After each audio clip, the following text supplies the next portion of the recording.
Boa noite. Então, nosso tema já está na tela e quero primeiramente dizer que jamais em 30, 40 minutos nós vamos conseguir falar sobre tudo que se teria que aprender e compreender sobre o assunto relacionado ao aborto. Mas vamos começar, por isso, algumas considerações que vamos fazer nesta noite.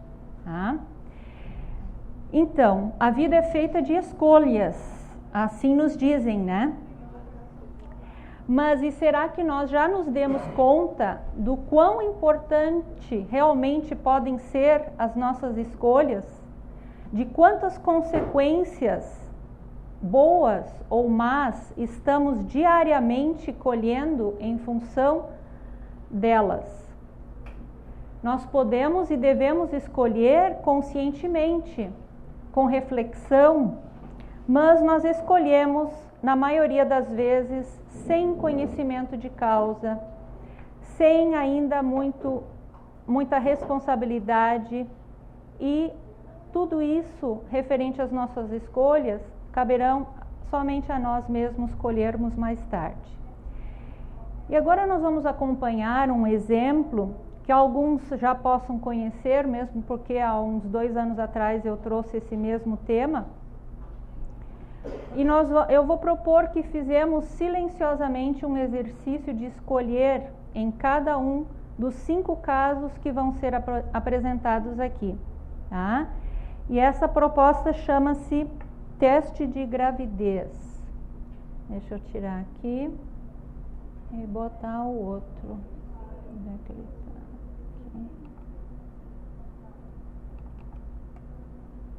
Teste de gravidez. Muito bem.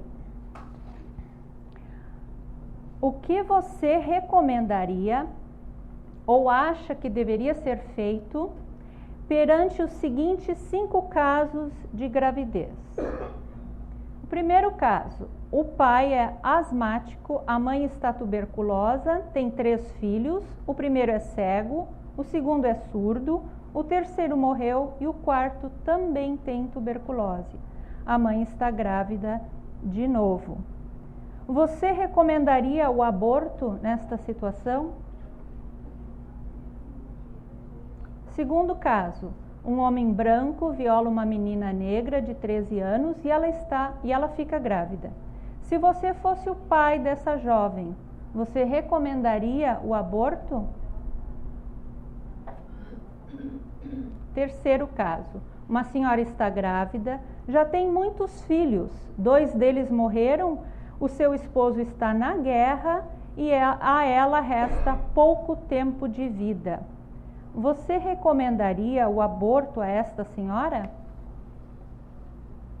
Quarto caso: um pastor e sua esposa enfrentam problemas econômicos muito fortes.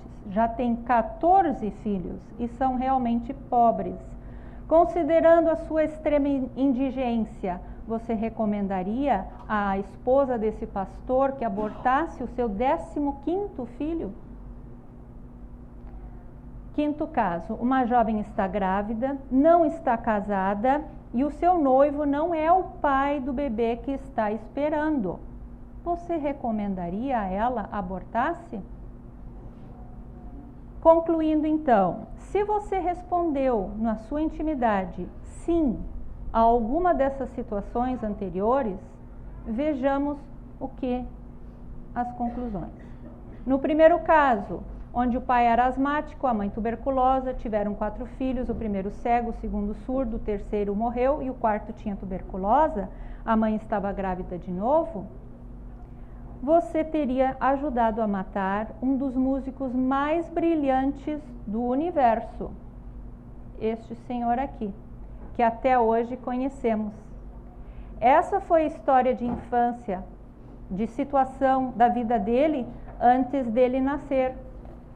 E a mãe teve que optar entre o aborto ou não. Segundo caso: o homem branco que violou uma menina negra de 13 anos e ela ficou grávida. Você teria ajudado a matar uma das cantoras negras mais famosas do mundo, chamada Ethel Walters. nem todos conhecemos, mas com certeza no meio dela, ela alegrou através da música, da beleza da música, muitos seres. No terceiro caso, da senhora estava grávida, tinha muitos filhos, 2 deles morreram, seu esposo estava na guerra e a ela restava pouco tempo de vida. Você teria ajudado a matar um homem que foi enviado por Deus para atuar na história da humanidade. Quem será? Esse senhor aqui, que todos já ouvimos falar, João Paulo II, alguém que foi um ícone e muito importante na passagem da encarnação dessas pessoas que conviveram, influenciando vidas. Quarto caso, um pastor e a sua esposa enfrentaram problemas econômicos muito fortes, já tinham 14 filhos, eram realmente pobres. Nós teríamos ajudado a matar um dos grandes pregadores do século passado, esse senhor chamado John Wesley, um inglês que na sua época era pregador, e na época em que o cristianismo, em vez de influenciar as pessoas, era influenciado, estava sendo de maneira alarmante influenciado pela apatia religiosa, né, e a degradação moral. Então esse homem foi muito importante naquela época. E o quinto caso, uma jovem está grávida, não era casada e o seu noivo não era o pai do bebê que esperava. Sabe quem nós teríamos ajudado a matar? Esse senhor aqui. E aqui, gente, como no Espiritismo nós sabemos, nós vamos abrir um parêntese para dizer que Jesus não poderia ser classificado entre os valores humanos, tendo ele uma hierarquia divina, né? Ele não precisaria encarnar com as mesmas necessidades que nós humanos temos, por exemplo, espíritos bem menos evoluídos do que ele. Portanto, essa referência nesse contexto é apenas uma alegoria, enquanto que os outros casos são reais. Dito isso, todos temos então o direito de estarmos aqui, seja na condição que for, pois acima da justiça dos homens está a justiça divina. Pois é, meus irmãos, e a doutrina espírita vamos botar aqui de volta, vai nos ensinar muitas coisas sobre esse tema.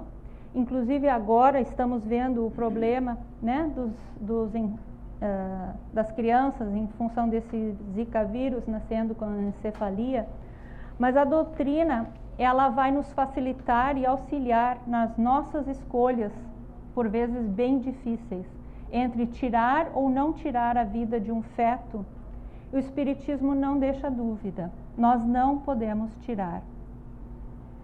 Talvez antes de conhecermos o que a doutrina explica sobre a vida, teríamos optado sim, né, por abortar esses projetos de vida, como nos casos que citamos aqui e em tantos outros que podemos verificar.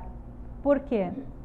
Porque por acreditarmos mesmo ser uma pena trazer um ser ao mundo nessas condições, né? Mas, como vimos, não cabe a nós julgarmos. Sempre ouvimos falar de aborto, sempre se praticou o aborto, mas nos últimos tempos o aborto se tornou um assunto de banalidade. Por quê?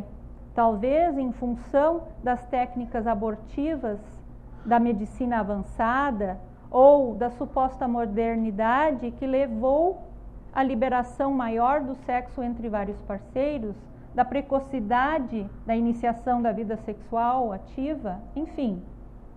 Ainda em defesa ao aborto, são vários segmentos da sociedade. Nós já ouvimos até a defensiva da própria mulher, dizendo que o corpo é dela e que faz com ele o que bem quiser. E é certo, ela faz nada menos do que isso. Mas isso não queira dizer que aquilo que ela quer está correto. Nós nos equivocamos toda hora nas coisas que queremos, e muito. Então, é lógico, ela faz nada mais do que ela quer com seu corpo, mas ela vai responder por isso. No Espiritismo, nós aprendemos que recebemos este corpo carnal como empréstimo e que nós somos uma espécie de usufrutuários desse corpo enquanto estivermos encarnados. Mas então, ele não é nosso, somos o usuário somente. E além disso, como qualquer coisa que ganhamos, quando devolvemos, seremos responsabilizados, sim, pelos danos que causamos aos nossos corpos, assim como pelos danos que causamos aos corpos dos outros. Deus nos deu foi a vida, e como espíritos que somos. No entanto, ninguém tem o direito sobre a vida. Vida essa que no atual estágio em que nós nos encontramos, ela se dá através de um corpo físico e através da encarnação, da reencarnação, outro corpo, outra encarnação e assim por diante. Assim, então, esta vida que abortamos, no caso, é um espírito que precisa reencarnar neste momento e que é só um projeto de corpo que se iniciou. Projeto esse feito de células provindas da junção, sim, do óvulo com o espermatozoide, da fêmea, do macho, mas que formará um novo corpo. E enquanto a medicina, os teólogos, os políticos, a sociedade discute se há vida existente naquela célula, naquele embrião, alegando talvez não ser crime, então, o ato de abortar, nós na doutrina espírita compreendemos que a vida é do espírito, que encontra então na concepção uma oportunidade de reencarnar. Oportunidade esta que surgiu sim, simplesmente de um intercurso sexual, com ou sem afeto, com ou sem amor, com violência ou abuso, não importa. Mas é uma oportunidade há muito aguardada por um espírito encarnante que precisa vir à Terra encarnar, que participou, inclusive, de um trabalho árduo para o seu retorno nessa nova vinda, até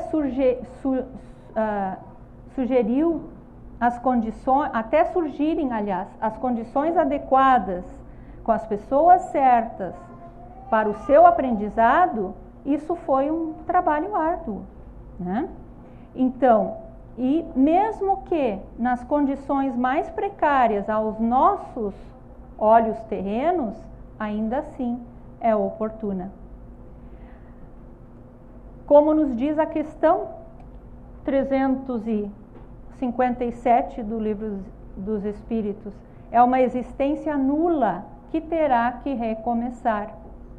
Quando alguma coisa foi feita a caro custo, a sua preparação, não ficamos frustrados também se tivermos que recomeçar tudo de novo, prepararmos tudo de novo?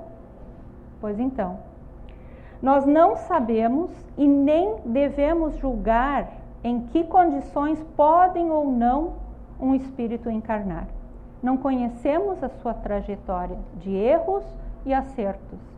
Não conhecemos as bênçãos que podem advir de uma situação dificultosa para este espírito, para esta mãe, para esta família que irá acolhê-lo, ou talvez nem irá acolhê-lo, né?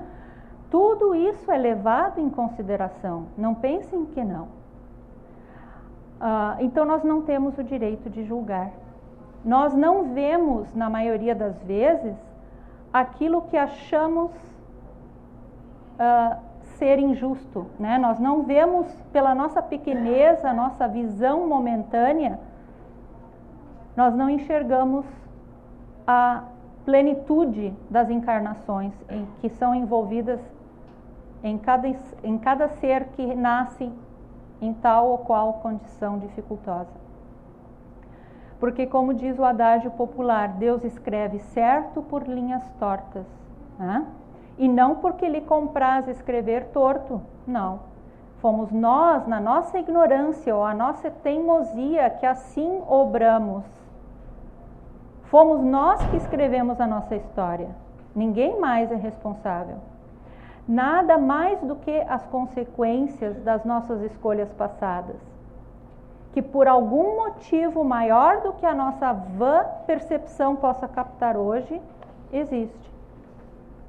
Porque na grandeza das dimensões múltiplas do nosso Pai Criador, nós concorremos uns com os outros para a harmonia total das coisas, né? Nós somos instrumentos na vida um do outro. Aquele que é capaz de tal ato criminoso ou mal hoje é instrumento para aquele que tem que sentir na pele. Aquele que já não faz é exemplo para aquele que deve seguir o bem. E assim por diante. Uns para nos ajudar, outros para nos passar por essa dificuldade e vencer, né? Então, por isso mesmo, é que temos que valorizar a vida. Saber aquilo que devemos fazer com ela e como devemos agir para colhermos felicidade em vez de desgraça, né? As nossas desgraças são consequências dos nossos erros, das nossas escolhas equivocadas. Por isso, então, essa reflexão que trouxe hoje para nós sobre a gravidez, para abrirmos, então, os nossos olhos de ver. E assim a doutrina está cheia de casos onde teria a possibilidade, a vontade de abortar aquela criatura defeituosa que vai nascer e ela depois se torna algo muito importante no contexto das coisas. Precisamos tomar responsabilidade sobre os nossos atos, sobre a nossa conduta em relação ao sexo principalmente e em relação às pessoas com as quais nos envolvemos afetivamente, porque criamos vínculos importantes com aqueles com quem dividimos a nossa intimidade sexual. Temos que questionar a suposta modernidade, onde o sexo livre é estimulado, porque não será a mídia que estimula isso, ou o resto da sociedade que vai colher os resultados dos nossos envolvimentos, e sim nós próprios. Sentimos, somos tocados a cada vez que há permuta entre os corpos físicos e responderemos a nível muito maior do que nós imaginamos pelas energias que trocamos. Eu trouxe essa figura aqui que muito bem representa o entrelace energético que ocorre entre duas pessoas durante a troca de intimidades, atingindo os chakras, que são os nossos centros de força, né? E assim deixam fluidos emanados um no outro, que acabam influenciando, sim, positivamente ou negativamente o relacionamento. Essas conexões, elas são poderosas, né? Independente de quão insignificante nós podemos achar que aquele relacionamento foi, que aquele intercurso foi, né? Então nós temos que nos responsabilizar. Essas energias, elas deixam resíduos espirituais. São energias do sexo, que na verdade o sexo é energia pura e simplesmente de criação. E por essa razão cria algo, sim, algo poderoso. Então, mais uma vez, cada escolha que fizermos trará consequências a curto, médio, longo ou muito longo prazo, mas trará. Vamos pensar também em como as relações de filhos bastardos, por exemplo, são afetadas, né? Como filhos rejeitados, mal amados, como isso tudo traz dolorosos resultados depois, tanto para aquele que sente, quanto para aquele que tenha causado. Mesmo que não de imediato, o causador sempre sentirá depois também, na mesma medida em que foi lesando o próximo. Essa é a lei da vida. Voltando novamente então ao aborto, cada vez que frustramos a vinda de um ser a este mundo, seja lá em que condições forem, tá? Responderemos por isso. Muitas vezes é o próprio sentimento de culpa que nos corrói. Né? A mulher sente uma culpa, não sabe de onde. Mas por quê? No fundo das nossas almas, todos nós carregamos na consciência aquilo que é certo e errado. Outras vezes, adquirimos desafetos mais ou menos furiosos na sua obstinação de nos atordoar a vida, consequente dessa frustração que sentiram ao serem abortados. Estão magoados, assim como nós também ficaríamos se fôssemos rejeitados. Talvez pensássemos também, mas isso é só um projeto de corpo, né? A gente pode fazer outro, o espírito ainda vive, né? Mas o espírito vive sim, e a ele que importa, né? É ele que permanece, e muitas vezes então ele se sente rejeitado, revolta-se contra aquele ou aqueles que frustraram a sua oportunidade. E como vimos, essa oportunidade que às vezes é muito trabalhosa para se ajeitar, né? Às vezes o próprio espírito tem que se imbuir de coragem tamanha para vir naquela família, com aquele pai, com aquela mãe, com aquela avó, né? Então é desencorajador. Desculpa. E na literatura espírita nós temos vários exemplos de obsessões resultantes de aborto, casos de aborto, e é bastante triste. Outra consequência do aborto é que nós, espíritos, na condição de mulheres, no corpo de mulher, poderemos vir a apresentar várias enfermidades do aparelho uterino, consequentes de repetidos abortos cometidos no pregresso. Outra ainda, que poderemos receber vários espíritos como nossos tutelados, aqueles aos quais nós recusamos o ventre anteriormente e que então, pela misericórdia da oportunidade, nos pedem reparação. Vêm a nós na forma de netos que precisam dos cuidados dos avós, né? Crianças abandonadas em nossas portas, os irmãos numerosos pelos quais nós temos como irmão de cuidar, e assim vai. Então nós queremos chamar a atenção para o fato de que sempre existe uma realidade muito maior do que aquela que pensamos enxergar, somente através dessa encarnação, através dos nossos olhos do corpo. Muito bem, outra questão então. Se para alguns de nós o aborto já não é cogitado, ótimo. Mas e como então evitar a gravidez? E qual a posição da doutrina espírita sobre o uso de anticoncepcionais, por exemplo? Na doutrina nós aprendemos que é na concepção que se dá a ligação entre o espírito e a matéria.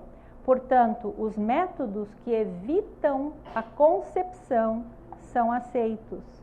O uso de anticoncepcionais é um meio de se fazer planejamento familiar, para que a família seja programada, se constitua e se multiplique com equilíbrio, o que seria o ideal. Não há nada de errado em preparar-se física e psicologicamente para a vinda de um filho. Os casais têm livre-arbítrio para decidir sobre quantos filhos terão e quando os terão. Muitas vezes, no entanto, nós já trazemos uma programação espiritual prévia dos filhos. Mas ainda assim, o ser humano tem o livre-arbítrio de realizar ou não essa programação. A procriação é o que dá a oportunidade reencarnatória, obviamente, a um espírito que necessita voltar à vida física para continuar a sua evolução. Então, imagine se a gente não procriasse. É uma das tarefas que temos como homens e mulheres, de preferência nos papéis de pais e mães que criam juntos essa prole. Porém, essa não é a única tarefa que temos, a de procriar, né? Nós não reencarnamos unicamente com esse objetivo. Tem espíritos, por exemplo, com outras tarefas a se destinarem, abraçarem outros empreendimentos na vida que sejam louváveis, que sejam de amor também, do que terem filhos. E mesmo assim, o sexo poderá fazer parte das suas vidas ou não.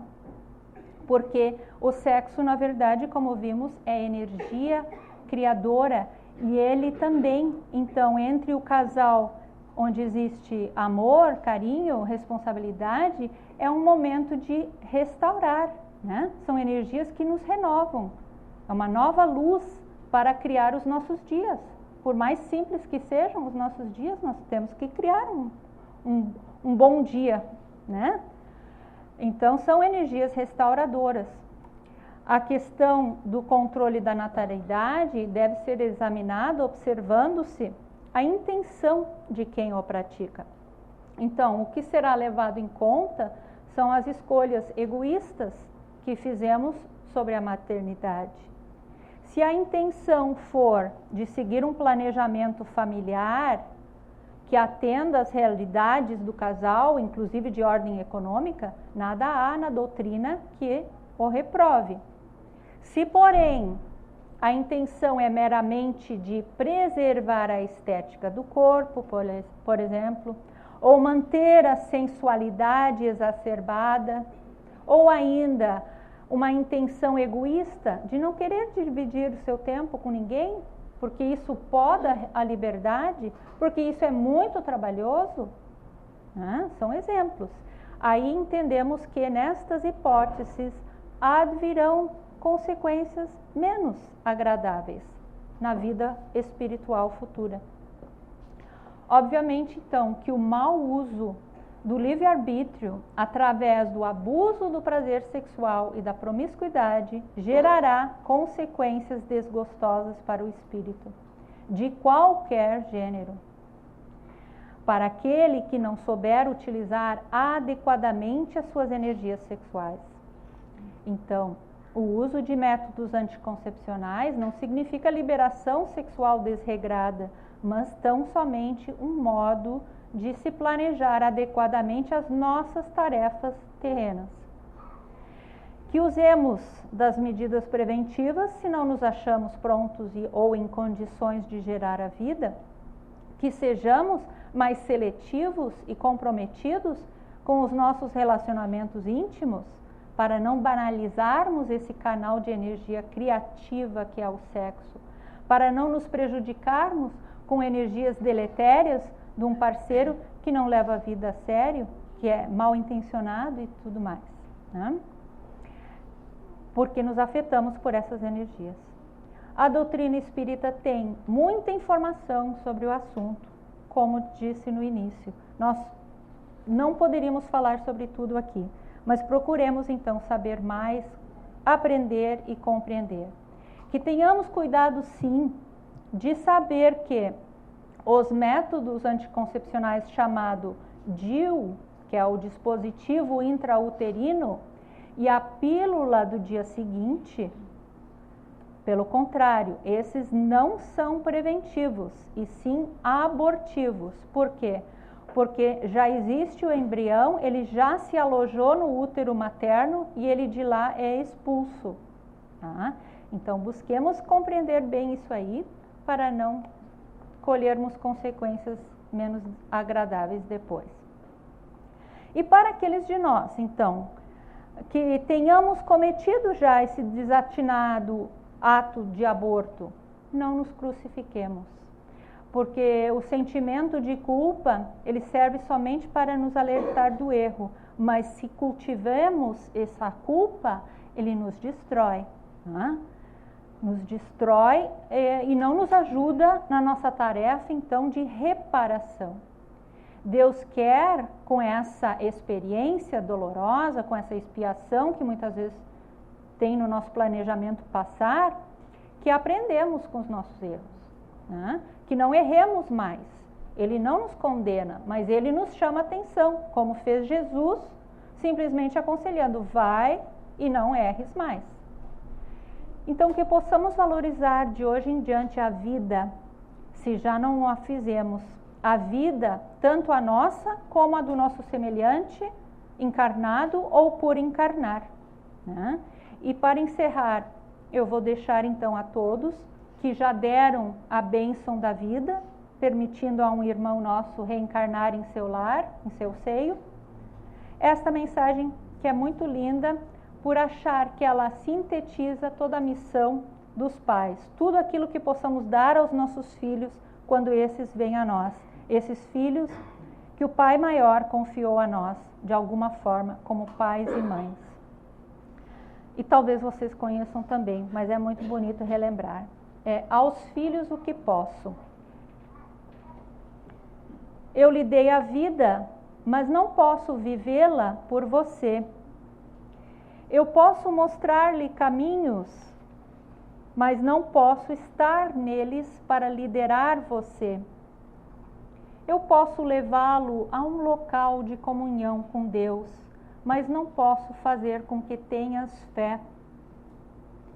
Eu posso mostrar-lhe a diferença entre o certo e o errado, mas não posso sempre decidir por você. Eu posso lhe comprar roupas bonitas, mas não posso fazê-lo bonito por dentro.